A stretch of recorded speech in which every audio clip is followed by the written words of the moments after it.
I remember the first time I noticed it, really noticed it, was when my sister stopped blinking. It was late September, the air brittle with the seasons shift. We were having coffee in silence, as we often did since our parents passed. She sat across from me, her hands wrapped around the ceramic mug, unmoving. I asked her a question. I can't even remember what now, but she didn't respond, just stared, eyes wide and still. It wasn't like she was ignoring me. It was like she hadn't heard me. No recognition, no confusion, no flicker of internal thought. Just silence. And her eyes never blinked. I told myself it was exhaustion, a long night, maybe some new medication. But when I touched her hand to get her attention, she smiled. And in that moment, I felt something in me shift, like an echo we don't notice until it's already passed through us. That was the last time I truly felt alone in my own skin. The days that followed were full of strange silences. My neighbors, once chatty and too eager, were polite now to the point of absence. They nodded in unison when greeted, said the same phrases in the same intonations. Lovely weather today. It is good to be productive. Community is strength. Everyone said those 3 lines, over and over, across town, in shops, on the bus. The same vacant smiles and vacant eyes followed them. It was like watching a rehearsal on an endless loop. I tried talking to Eliza, my best friend since college, but she didn't answer her door when I knocked. I saw her through the window, sitting at her dining table, staring straight ahead. Her eyes dry and fixed like melted marbles in glass. I left. I didn't knock again.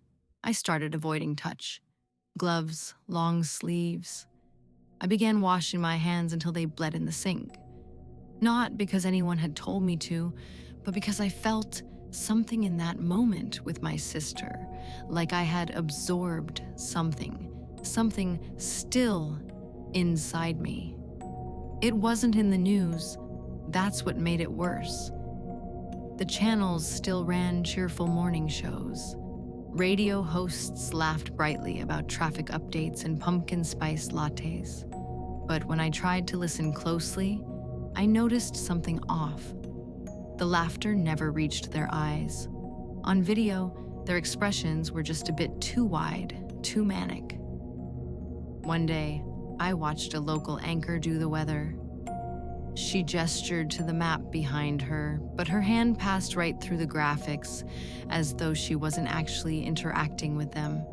Pre-recorded overlays.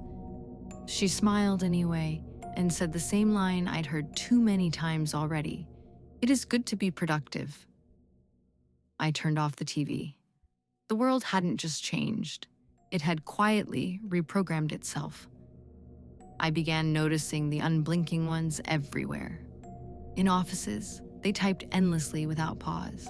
In parks, they sat motionless on benches, reading the same page over and over. At night, I heard footsteps outside my apartment, slow, synchronized pacing up and down the hall, always at 3 a.m., always in perfect rhythm. I started barricading my door. I didn't know what would happen if they touched me again, but my skin still crawled from that first moment with my sister. I hadn't changed, at least not like them, but I felt something foreign nested inside me, waiting. I stopped going out. I ordered food online, had it left at the door. But even then, I would sometimes hear the delivery person stand outside for too long after knocking. Just standing, breathing. Once, I peered through the peephole. He was staring directly into it, his eye pressed against the glass, unblinking. I didn't eat that delivery. Then they came for me, subtle at first. A neighbor knocked, softly, politely. "Just checking in," he said. "Community is strength." I pretended to be sick and didn't open the door. Later that week, I got letters. Handwritten notes slipped under my door. The script was mechanical, as though traced. "We miss you outside. It is good to be productive. You haven't smiled in days." Eventually, I stopped sleeping. Every creak of the apartment made me jump.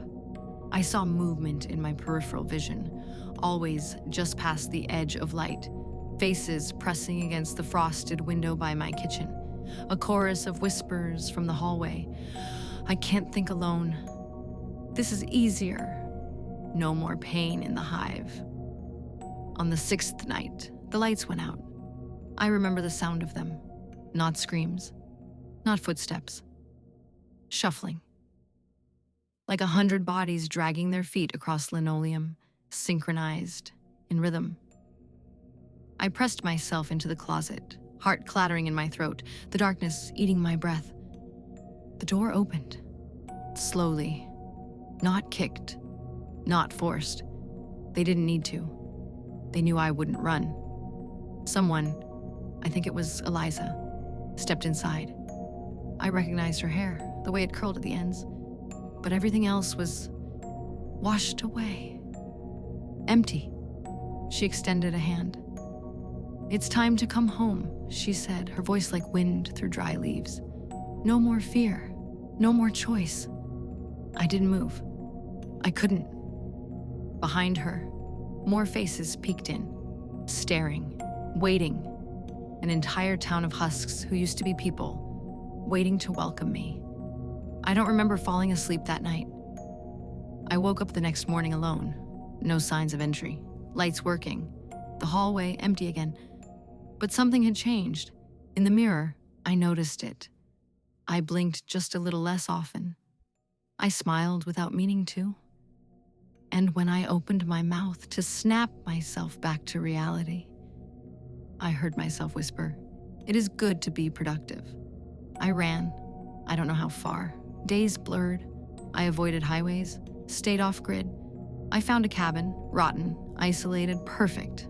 No Wi-Fi, no signal. I rationed cans, breathed deep the scent of pine and rot. I stayed hidden for 2 weeks. Then one night, I heard it, shuffling. Not many, just one set of feet. Then a knock, soft, polite. "Just checking in," the voice said. "We miss you. You don't have to think anymore." A note was slipped under the door. It was blank at first, but as I stared at it, letters began to bleed through, as if written by invisible ink activated by breath. The message read, "We're already inside. Stop fighting." That was 3 months ago. I haven't seen anyone since. But sometimes, when the wind shifts just right, I swear I hear them whispering in the trees. And every night, I dream of long corridors filled with people I used to know, all walking in perfect rhythm, their hands outstretched, their voices synced. We are the whole. We are the calm. We are the end of doubt. I wake up sweating, whispering those words. And this morning I realized I haven't blinked since last night. I don't know how much longer I can hold on. But if you're reading this, if you still think independently, don't touch them. Don't listen to them. Don't let them speak into you. Because once it's in, it doesn't leave. It waits. And when you're tired, when you're too tired to resist, you'll find yourself whispering along. It is good to be productive.